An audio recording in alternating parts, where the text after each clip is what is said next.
it up in here. But really, thank you for making the time to come here. My guess is that this is one of those evergreen topics that, whether the talent market is going up or going down, retention is always an issue. Is that true for anyone? Is that safe to say? Yep. Yeah, okay. And so, some of you who I'm thinking, 2 months ago, we were still talking about great resignation, great reshuffle, et cetera, and then now we have this looming recession. Headlines are about layoffs, right? Mm-hmm.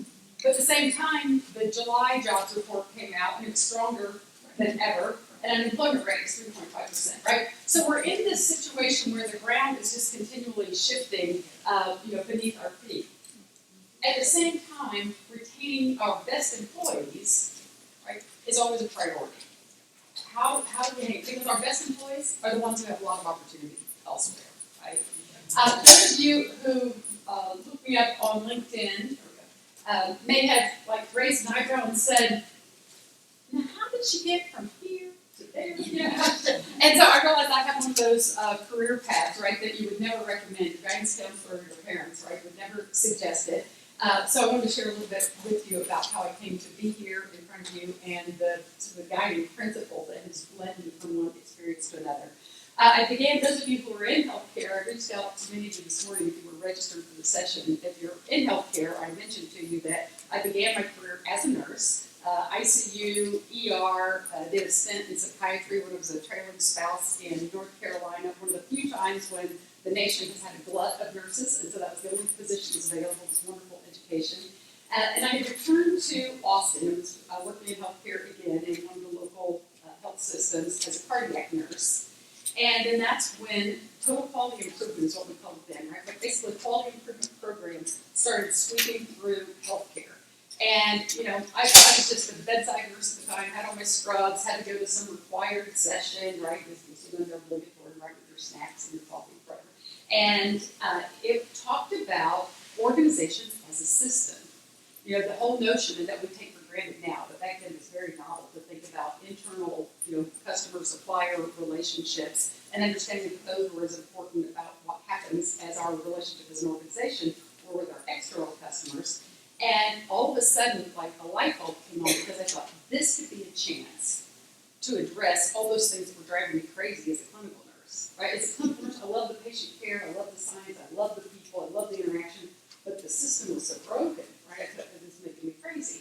And of course, it's still broken, right? Because we've been anywhere near healthcare in the last decade, but we're still having many of the same challenges. But that's what led me to start being interested in the organization through a series of just being in the right place at the right time and a certain amount of persistence and asking sort of pesky questions, landed in an internal organization development role long before I had the credentials to do that, or that we even knew what to call it, and working with both the executive leadership team and a set of core process teams that were cross-functional, right? Across departments, we were looking at patient flow for a variety of procedures. I'll just kind of shorten it that way. And that's when I began to have both greater empathy for leadership, for the challenges that they face, the dilemmas that they were up against, the lack of information that they often had for making those decisions, how the consequences of those decisions. But it also became really a bit flummoxed, we'll say, right, for how they could have MBAs and Masters in Health Administration and et cetera, that yet struggle to figure out how to help organizations change, right? That continued to be and continues, right, to be a challenge. How do we help organizations change? And then that there was also this disconnect between staff and management.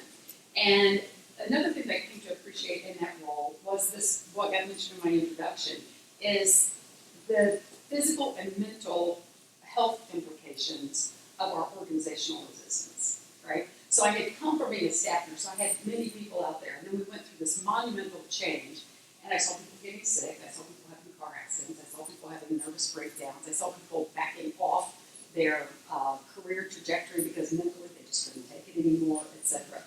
And so that really has been the passion. Once a nurse, always a nurse, right? And our organizations are making us sick. How is it that we can, but the organization also has to exist, has to earn a profit, right? It's not in business to just be giving perks and coddling, etc., our employees. But the organization can't exist without the employees. So how is it that we can build organizations that flourish themselves and that also take care of their employees, right? And are places where the people within them can flourish. So that led me back to graduate school because I realized I don't know what I'm doing here. I don't know enough. I know we've got a problem. I know it's broken. We need to do better, and I don't know where to begin. So I went to graduate school and got a lot of theory. I did research in a variety of organizations: deepwater oil platform, the automotive industry, the semiconductor industry, energy generation.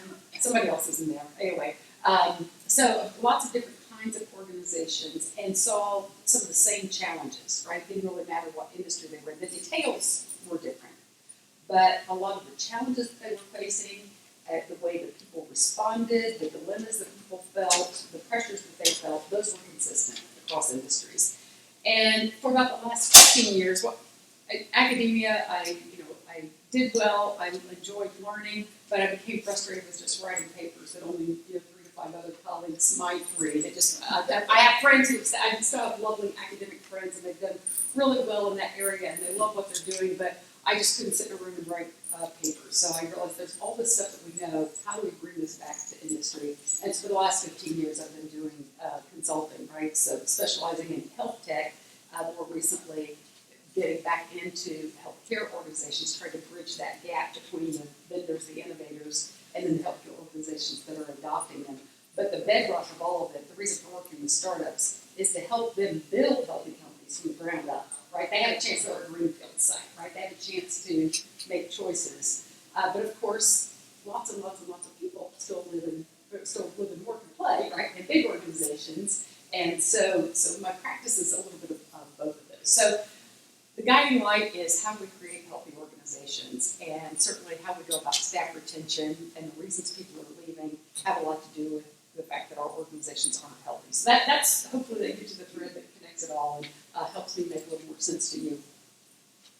So by the end of the session, right, you should be able to, and of course my own learning objectives, I have to get over here so I can read, that you would be able to explain why one size doesn't fit all.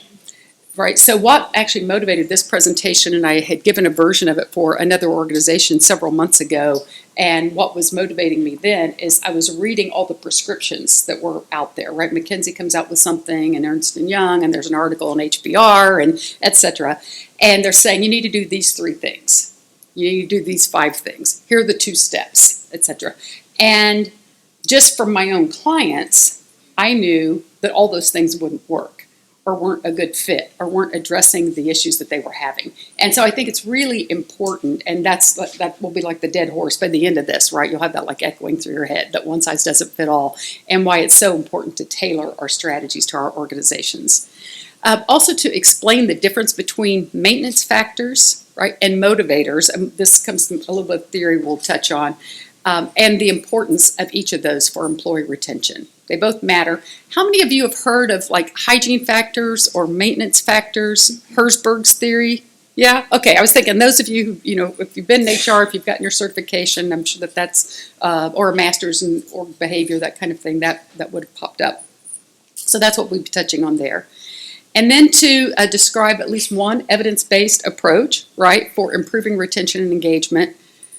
And most importantly, probably for you in terms of what I hope you'll leave this session with, is at least one concrete action that you can take in your organization, right, to increase employee retention. So the goal is that you would leave here with at least one action item. And there will be a place where I'm asking you to pull up your phone with your calendar, right, and put something in. Oops, I'm sorry, shut up for me on the screen. I forgot it was here.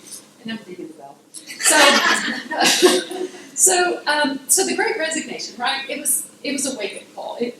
For all of you who handle employee complaints and concerns and etc. It wasn't a surprise, right? Probably that people were unhappy, that they were considering other options, etc., etc. But the Great Resignation was this like, oh, holy moly, right? We have lots of people on the percentage in the door. We just can't even keep up with the paperwork. People are moving so quickly. So let's look at some of the numbers. 33% of U.S. non-farm workers, right, that's a Bureau of Labor Statistics familiar with, voluntarily quit jobs, right, in 2021. That's just in 2021, so I'm counting people before or since then. 40%, and this is according to McKinsey, the second statistic, 40% of U.S. workers may leave jobs in the next 3 to 6 months. This came out in July, so it's probably based on data up through June, so that's even with the whole of the recession right on the horizon. A couple of statistics I didn't put up here is that 54% of those people who left in 2021 did so because they didn't feel valued at their organization. 51% left because they didn't have a sense of belonging or connection. So those are all national statistics, and it's on the one hand you read those and it can be a little bit validating. It's just like, oh, okay, this is not just my organization, right? The problem isn't just here. But on the other hand, those are national statistics across industries, and they may or may not be meaningful for what's happening in your organization. So I'm going to pause here and have you just jot, if you're taking notes at all, but make a note in your brain, right? What was your turnover rate in 2021? And then Q1 and Q2 of 2022, right? Because if you're at 5 or 10%, that may be your normal sort of turnover. People move, people have children who decide to stay home, or adjust elderly parents, right? If our aunts get married and move away. So there's a normal amount of attrition and turnover that we expect that actually brings fresh blood into the organization. But the poll that I did beforehand, I don't know if it was you guys or who responded, but many people that did respond were about, let me see if I get the percentage right. I think it's around 70% had 20% or more attrition, right? And about 50% had 30% or more. So I can double check those numbers if you want to. But so we're still, right, we're still up there in the numbers. Oh, there we go. I forgot I had here. So the reasons for leaving, 31% started a new business, right? And that's unprecedented, from at least in the time that they've been keeping records, the kids have been keeping records.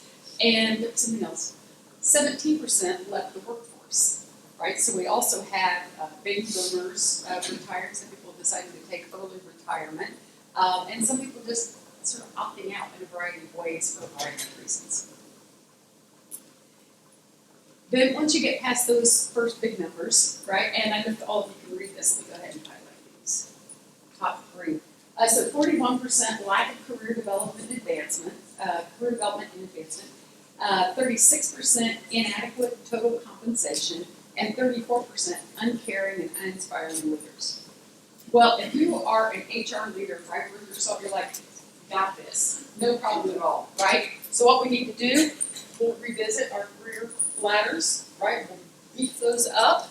We'll revisit our total compensation. I'll go to the executive team and say, here's what we need to do to be competitive, be in the marketplace. Uncaring and inspiring leaders, no problem. We got a leadership and management training program, right? And so you get excited, you do a program because that's what we know how to do, right? And we start requiring everyone to go through it, and we spend a lot of money, we spend a lot of time, we spend a lot of energy, and then our numbers don't get better.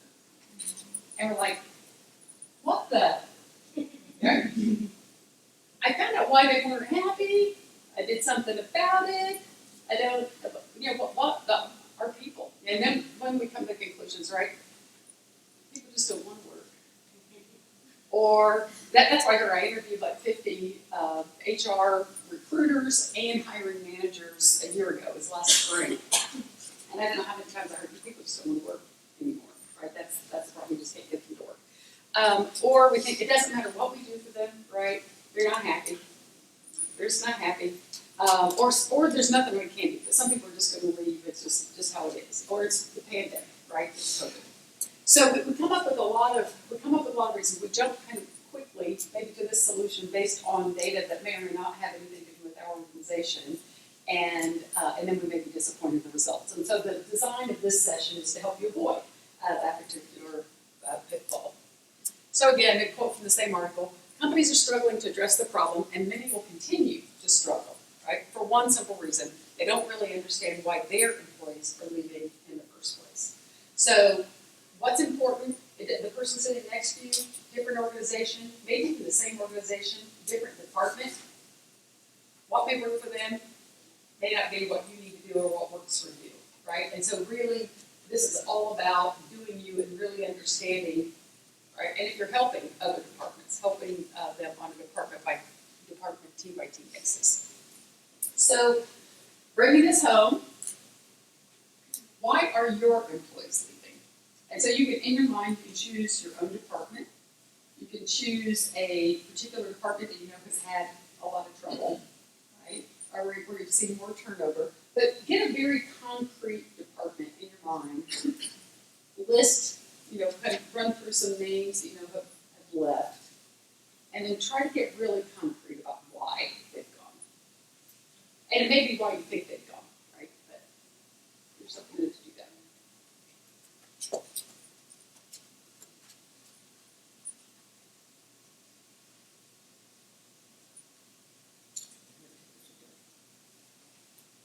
We could do the bell. Okay. So, yeah, I'm going to find excuses for play the bell. So now we're going to flip, right? Because we look at why are they leaving, we keep trying to chase all the reasons that they're leaving. And then that can feel like a Pandora's box, right? It's like, okay, we've got retirement, we've got the elder care, we've got the child care thing, we've got the this, we've got the that, and there's no way I can keep up with all that. Right? Do a figure ground switch. Why do people stay? Right? What is it? And this, are any of you familiar with appreciative inquiry? Strengths-based, okay, good. So strengths-based approach. So this is taking on that lens, right? What's working? What is it about our organization that people do like?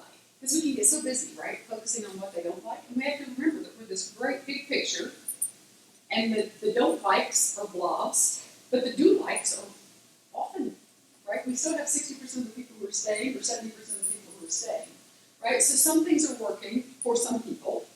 And it's as important that we understand that as it is that we understand why people are leaving. So, interestingly, there's not as much information, really good studies about why people are staying.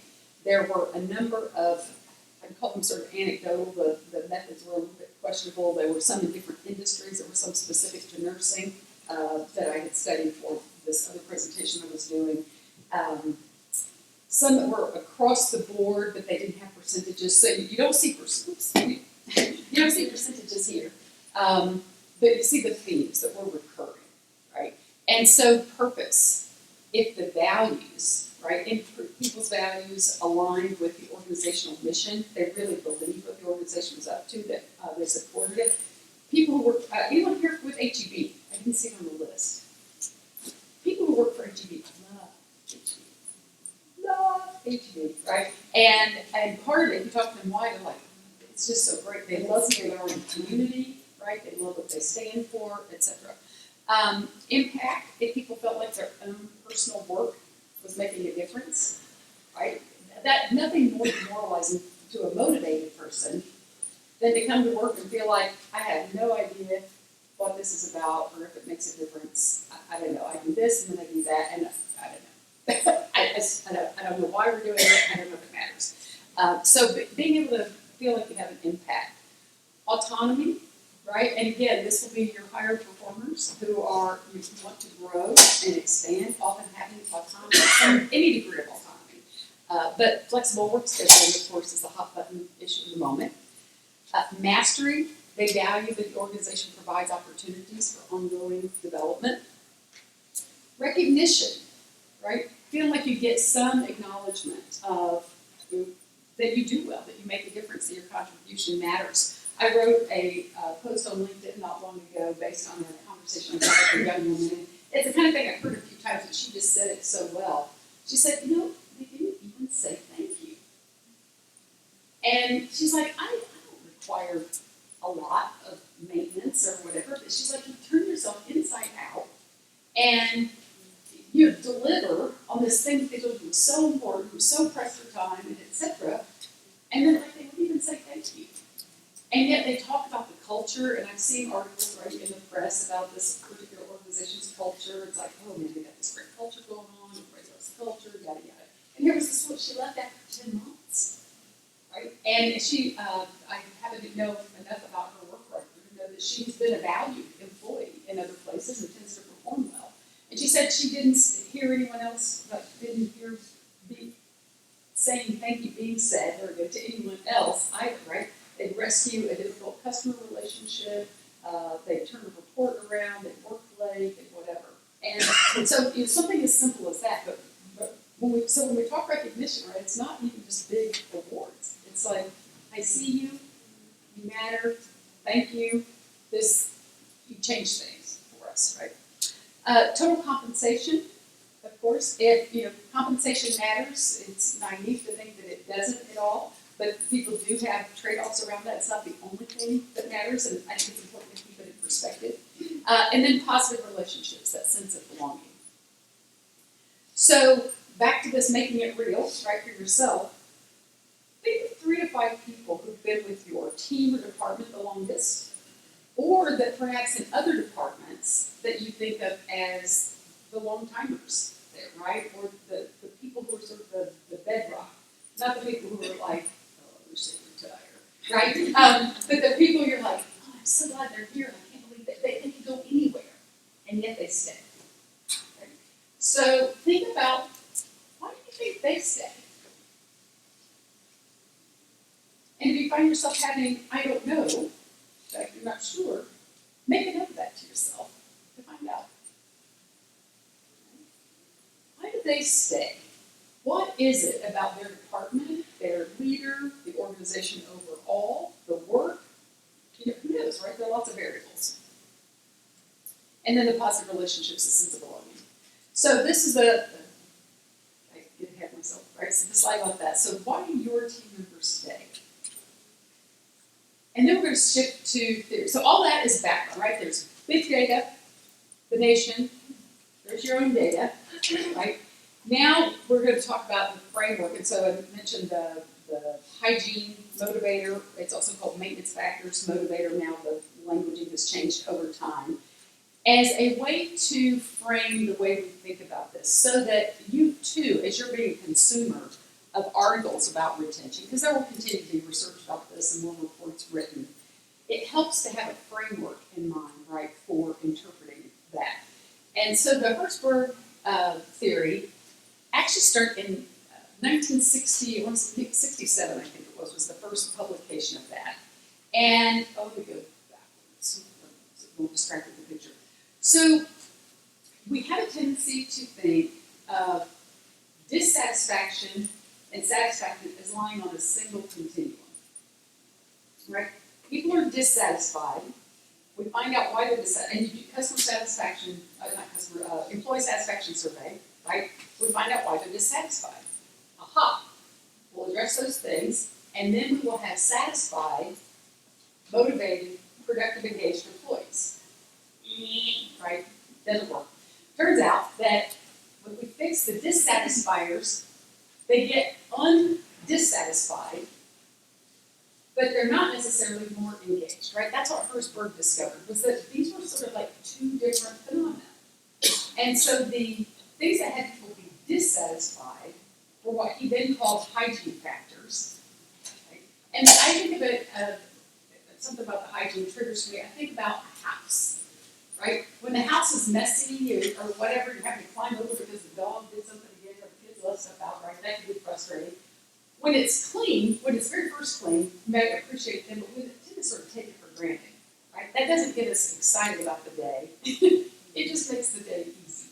And so maintenance factors are kind of like that. They're the context, they're the container of work. And then the motivators, satisfiers, found, were the things that tap into people's intrinsic motivation. So let's go through and get some specifics. So maintenance factors, again, the characteristics of the work context, right? They can lead to job dissatisfaction if they're not well designed. If they're not well managed, then they're a problem, right? They're a detractor. And so this can be, right, policies. I think the flexible work thing is something that can kind of fall on either side, but I think right now the hybrid work policy or remote work allowances around that, policies that cause people to jump through too many hoops, right, that are aggravating, and you probably know what those are. You may feel like there's nothing you can do about them, right? Everyone's just kind of following policy, but it creates these headaches. The physical work conditions. So if it feels like here's a messy office that's also being used as a storage room, right? The person needs to work in the middle of it. The compensation package, of course, comes in there. If your compensation is not competitive, that can be a dissatisfier, right? People can feel unvalued. But there's been a lot of research, and I'm sure you guys have read it, you've seen it, and it's hard to process sometimes because people will leave for more money, right, at times. There are other times people stay, even though they could get more elsewhere, right? So most of that research has shown that at the lower levels, right, on the salary scale, you see a lot of turnover for even 50 cents an hour difference, right? Waitresses, nurses, aides, home healthcare workers, that kind of thing. I tend to know more about the healthcare industry on that. But restaurant workers, right? So small wage differences there make a big difference because they're sort of not at a living wage. And when you get to higher levels where the wage need is satisfied, then a lot of other variables become, more important, and we're looking at intrinsic motivation. And then this relationships with managers, peer, and subordinates. And I think y'all know, right? I'm just preaching the choir here, right? On the one hand, we're going to get to strategies pretty quickly. The effect of a toxic manager, right, or a toxic employee, the toll that takes, the cost, and that some people are like, it's just not worth it. It's just not worth it to come in and go home feeling, angry, sad, irritated, frustrated, embarrassed, whatever, every day. The cost is too high. And so those are actually maintenance factors. But again, as we look at this, it's the stuff sort of outside the person, right? It's sort of all the conditions around the person. The motivators are the qualities of the work itself. So does the work require me to work like sort of all by myself in isolation? Does it have me work in a team? Does it challenge me intellectually? Is it consistent with things that I'm interested in?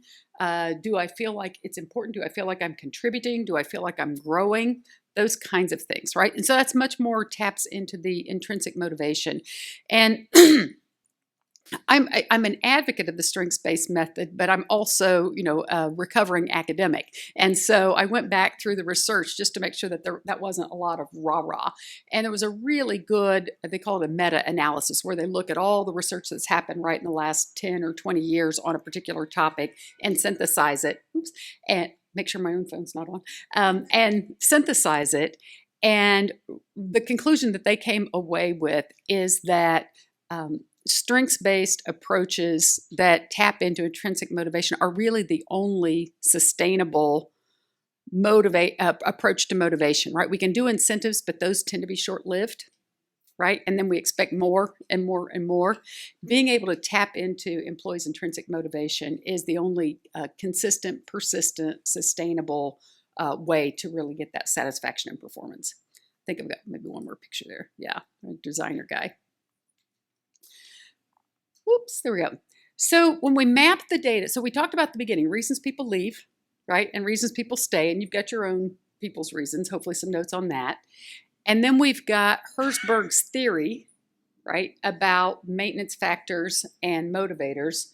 And so if we try to map these on, there we go. Is it one more?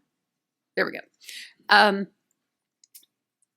Reasons for leaving: lack of flexibility, burnout, fatigue, unrealistic workload, etc. So you can read the slide, right? Those tend to be those maintenance factors.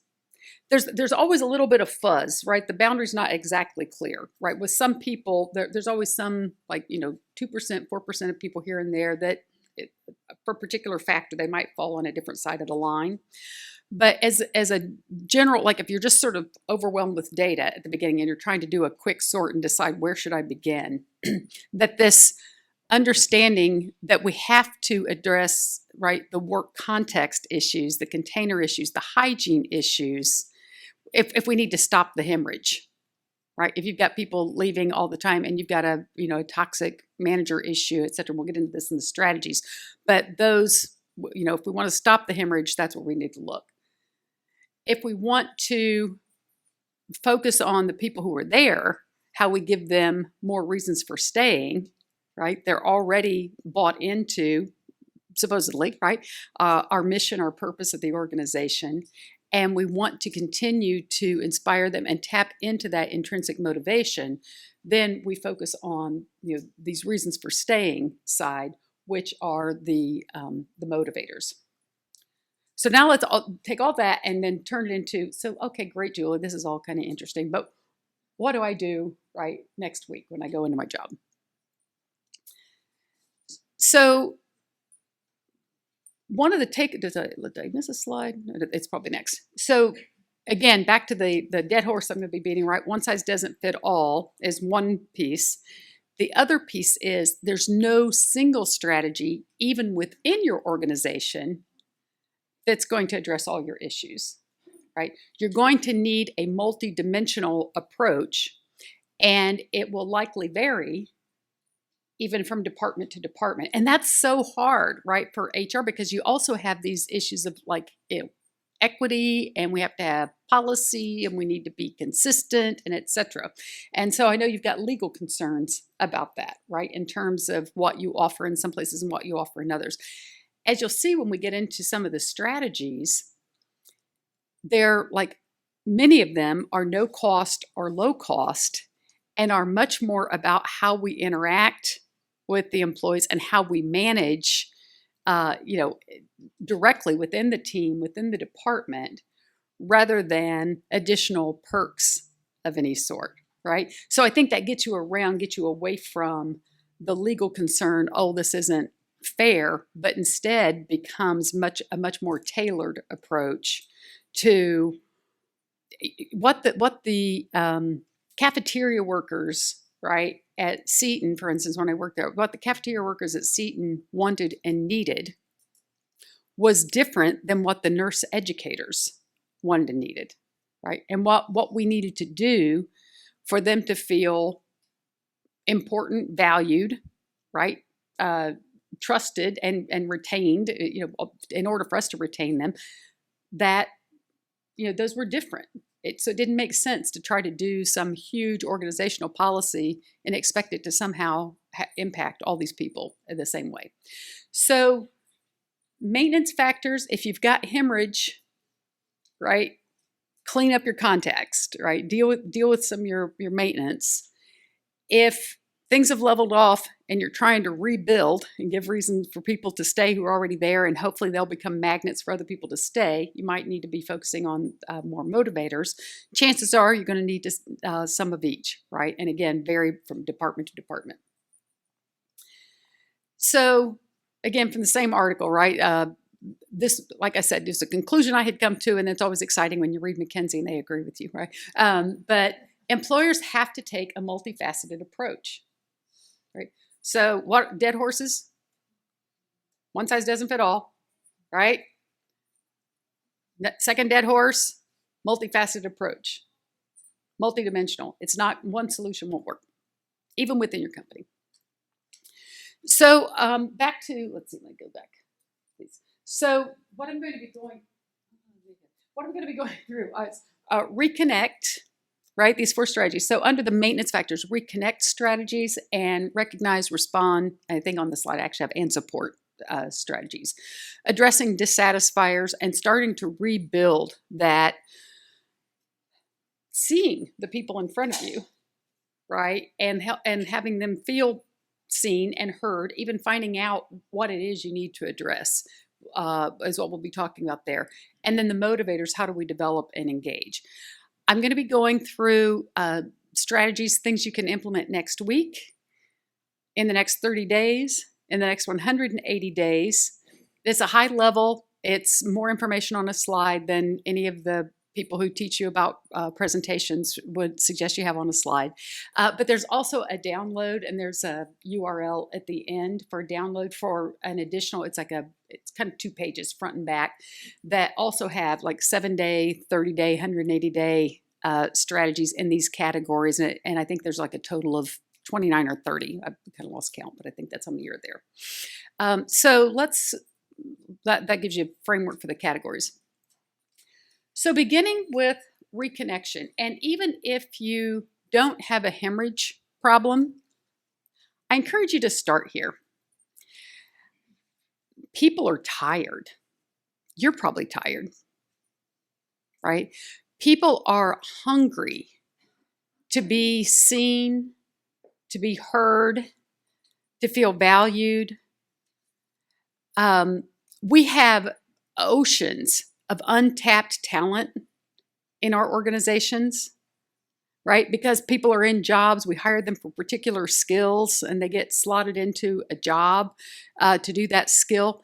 And every person is a package of so much more, right? And if we have these conversations, we get to discover what some of that is, and we help them rediscover as well, right? They can start feeling like an old shoe after a while. So the first strategy is I say within the next 7 to 14 days. Of course, it depends on the size of your team, your department, who you would consider your sphere of influence, right, that you would want to have these conversations with. So maybe it's 21 days, but I'm really not kidding when I say, like, as soon as you can, start having these conversations, right? And encourage you to have stay interviews. I know that that's been out there. A particular version of the stay interview, drawing on appreciative inquiry, is the appreciative interview. What does an appreciative interview mean or do? Anybody want to? I've got some questions up here, but what do you think of the purpose of an appreciative interview is?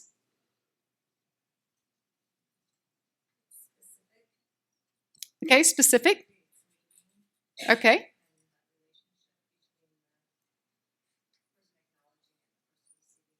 Right. Validate. So they feel appreciated. The fact they're even having the conversation, really, you'd be surprised, right? How, if you like even send like a nice word in an email, right, or a thank you or whatever, in the person's 150 emails they get that day, chances are there are not going to be many of those, right? That one stands out. So even that. But in this particular case, appreciative has a particular meaning in that, yes, we're appreciating them, but it is, again, that focus on like what's working, right? Let's all, yourself and the employee, reconnect with what's working well.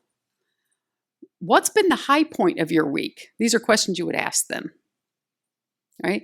What that does is it also helps the employee appreciate their context, like the clean house, right? You may have a lot of really great things going on, but they become sort of taken for granted, right? It becomes the background noise. So asking them, what's working well, right? What's been the high point of your week? It reminds them they've had a high point. It can be easy to lose the high points. Just our brains have a negative bias, and so we tend to focus on what hasn't, gone so well. And then how might we make better use of your and your team's strengths, right? So that you could have more high points. So you're getting to know something about them. You're appreciating them. They're appreciating the context. You can start, if you want to, with, I know it's, it's been a hard, right? Now we're, going on 2.5 years, right? So I know it's been hard. You can start with the problems if you want to. Sometimes people maybe can't even focus on the positive until they can say all the negative. So it's not about pretending the negative's not there, but it's about foregrounding, right, some of the positive so that they can see it, right, because it gets lost. And so we just start with that. And this is also a way for you as a leader, it's to get your ear to the ground and to appreciate the person in front of you. You'll be surprised the things people will tell you that you don't even know are going on. Right? Something that was really meaningful to them. And this comes in handy later if you're wanting to make changes so you don't throw the baby out with the bathwater, right? As you're collecting this, what's working well, what's the high point, where you and your team or whatever. I've seen so many reorganizations, right? As if somehow moving the pieces on the chessboard or on the chessboard that's already a mess and it's broken pieces, and if shuffling them is going to make anything better. Not often, right? And it gives people the sense that something is done, but unless it's done really purposefully and we understand what it is that we're impacting, often it causes a whole other set of problems that we didn't anticipate. So this is a way for you to collect data. It's a way for you to reconnect with employees, and it's a way to sort of elevate their own thinking. Within the next 30 days, experiment with a daily or weekly check-in, check-out routine. And I'm not talking about time clock, check-in, check-out. Have any of you been in an organization or a group, or whether at work or outside work, where you did a check-in, check-out? Okay, tell me about that. What's a check-in, check-out? Yeah. So in my experience, it's typically been, I'm trying to think of the word that they actually used for it. It's like right on the tip of my tongue. But it was basically like the check-in is you start your day. How's everybody doing today? What's on the agenda? Any particular challenges you're facing that we can help you address? Whereas check-out is sort of the opposite. How'd the day go today? What challenges did you face? What successes did you have? And sometimes they're very short, like maybe 15 minutes. It's kind of like a kickoff. Right. I think a lot of places I've worked at call them like huddles. Right. The day huddle, beginning of day huddle, it's really just intended to give people a chance to start their day off on the right foot or end it on the right foot. Right. Excellent. Lovely what she said, right? And the only thing I would add to that is we are making transitions all the time, right? From home to work, from work to home. And it's also a chance to kind of consciously, intentionally change those hats, right? And especially as we have people working remotely, where home is around them all the time. Like I had a dog that was chewing on my toes earlier today, and it was like really not well timed. So, a chance to say, I've got a sick kid, here today, and my sister's helping take care of him or whatever, and I'm kind of, I'm a little distracted by that, but I'm bringing myself in, and then we're focused on the work. At the end of the day, right? Same kind of thing. It's like, okay, here's how it went, and we had a really tough call, whatever. We can leave that behind.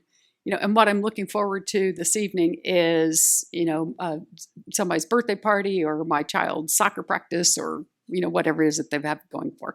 So again, how you set it up, if it's just work, if you include work and home, that will vary from one organization to the next. Depends on the amount of psychological safety you have. For some people, the idea of doing it daily is just like, cannot work that in. So you may want to kick off the week Monday morning, right? And wrap it up, Friday at lunchtime or something like that, just knowing that people's Fridays have various ending times. So whatever works for you. One of the things I hope you'll take from this is it's intended to be a catalyst, right, for your own thinking, sort of just kind of replenish your own thinking a little bit, some new starting points, some new seeds, and feel free. It's not intended to be prescriptive. Change it in any way you can, but hopefully this gives you some new starting points. The 180 days, establishing a mentoring program. Of course, those can be very formal and involved and etc. If you don't have one, I suggest you just start with a buddy program, right? Even within, and sometimes the buddy program may be easier than the check-in. If you've got tensions in your overall department and people might not feel good checking in as a group, maybe you can start with just a buddy. It's just like, let's check in and check out with your buddy every day, right? You've probably seen I'm not going to get the exact statistics. I'm not going to remember, but it's amazing, right? If people feel like they have a good friend at work, what a difference that makes in terms of satisfaction, retention, mental health, and physical health, right? So as we're getting more data around that, around mind-body connection, we're seeing the importance of those relationships. So we're still in the, maintenance, fix up the house bucket, right? And so the first one is just the reconnect before is really about establishing those connections that if that's not there, we just have to get, just spending 5 or 10 minutes in someone's presence. There's tons of research about that. I remember being so fascinated by that. Even if the people don't talk, if they've been in one another's presence and then later they see one of them falls down on the sidewalk, they're more likely to help them, right, than they would some stranger they hadn't been in the presence of. We are just so wired to be connected to one another. So that's what the first one is just starting to revitalize those connections.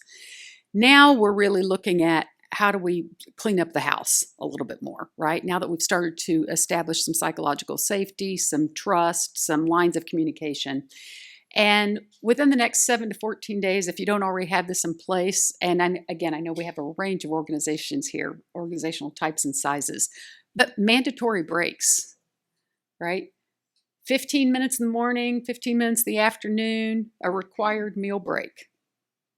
I remember going to a hospital, so I'd been a clinical nurse, right, for 10 years.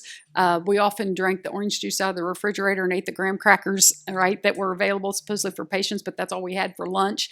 And we work a 12-hour shift that way. Later, when I was doing research, I went to a hospital and the nurse had to take her lunch. She got 45 minutes. I was just like, what universe have I traveled to? When did this happen? And they had gone through, their organization had gone through a transformation and realized we can't be expecting caregivers to give nonstop for 12 hours without ever replenishing. I mean, it's just not the way we're built. And anyway, so again, some of you may have the kinds of work where people sort of naturally take some breaks, or they visit, or there's a coffee thing or whatever, and you don't have to implement this. Again, not intended to be prescriptive, but if you have the kind of environment where people are going nonstop and they tend to not take a break, plug that in. Just say, you know what? We are going to take breaks here. That's just how it's, going to be. Figure it out, make it work for you. But I invite you, right? Not impose it, but I invite you and I support you in taking 2 15-minute breaks a day and making sure you get your meal break. And see how people look at you, right? Funny after that. If you have workload issues, some possibly task swapping. When I do the whole series of workshops on like strengths and how then you use strengths to reorganize work, one of the things we talk about is task swapping based on strengths. But even without that strengths-based information, you can still do this within your organization. The things that wear people out, right? It's just like, I hate doing scheduling. Oh, right. If I have to do budgeting or something all day, right, I need naps. And but whereas I know other people, they're like, oh, give me another budget, right? I'm liking the budget. I could budget all day. And often there are certain tasks that have to be done by people because of licensure, right? Certain certifications within the organization or because of some professional requirement. There are lots and lots and lots and lots of other tasks that don't really require that specialty skill. It's just back when they started being done, Nancy happened to be the person who had free bandwidth. So the task got assigned to Nancy. And then when Nancy left, whoever the next person was that came in and took over that job got all of Nancy's duties, right? Nancy liked to do whatever it was. Nandita doesn't like to do the thing. But Nandita doesn't feel like she can ask for help because it's part of the job, and it would make her look like she's shirking her job if she said, I don't like this. Could someone help me? Right? So we can normalize that a little bit, and I've got some methods for that, and there may be a little more detail, I think, in the download about just doing an energy journal, figuring out what drains people, and then every couple of weeks, right, holding a session where like, okay, Nandita's got this task up. Anybody want to take the task, right? Anybody excited by this? And figure out things to swap. Address any toxic manager issues. Notice I've got this in the 30-day category. Just cut it out. Just cut that out. The cost is too high, right? They're probably doing more damage than good. Figure out how you can split their duties if necessary, if it takes you a while to hire a replacement, or, get busy looking at resumes for that person. Talk to them first. They've probably already been talked to, I'm guessing, right? If they haven't, start that process, but really get at that, clean up the house. The cost is too high. And then offering a new benefit, and these are different than like go to a conference benefits. This is the kind of benefit that helps take the load off, that acknowledges the stress. So that's why I have, a child care co-op, an elder care cooperative. And do I have to? Okay, great. Right, so a variety of things, and based on your conversations you've had in the Reconnect and finding out some of what is weighing on people and what has helped make things better, then hopefully you can identify what would be helpful. Now we shift to how do we start doing the inspiration piece, right? So developing within the next 7 to 14 days, have the president of some professional association, right? The local chapter of the Machinists Association, right? A physician, if you're in a healthcare organization. We have chapters of several nursing organizations around, I know of, right? SHRM, if you want to have someone come in and talk with people in your department. Whatever, Austin being the capital, we have lots of local chapters of almost everything that's out there. And so try to find one of those people and come chat. Within the next 30 days, I think back to people being a package and having so much more to give than we often give them the opportunity to. We keep putting more and more on them that may or may not be what they're excited about. This is an opportunity to let them give the thing that they are excited about. So invite them to be the subject matter expert for their team or their department in something that they like and they enjoy and they seem to have a natural affinity for. As a team, right, you can read an article or watch a TED Talk that is relevant for your particular work and then talk about how that affects, and you notice that there's no cost, right, for any of these. And if one department does it and another department doesn't do it, right, it's not the kind of thing somebody can have a lawsuit about being, inequitable, right? So again, pick and choose what makes sense for you. And the next one, 180 days, send a person to a conference. Another untapped resource, set up a routine, sort of the subject matter expert within your department, right, as an individual. Something else you can do is cross-functional exchange. One of the things as a consultant, when I'm called to come in and figure out a problem, is I end up talking to people in lots of different departments, right? Because they're connected and I'm trying to understand how the process works. And the thing that I am surprised, I'm not as surprised now, but it's still funny, it makes me laugh, is how little people within an organization know about what's going on in their own organization, even the departments that they interact with directly. Right. And so we end up with things where we make up stuff about they do not have their act together over there, those people, right, whoever they are. Or we give these people the stuff and then they don't do anything with it. I mean, I can't believe they told us to rush and then they did nothing, right? So having these cross-functional exchanges, here's what we do and how we do it and why we do it, provide an opportunity to bring down some of those barriers, build relationships.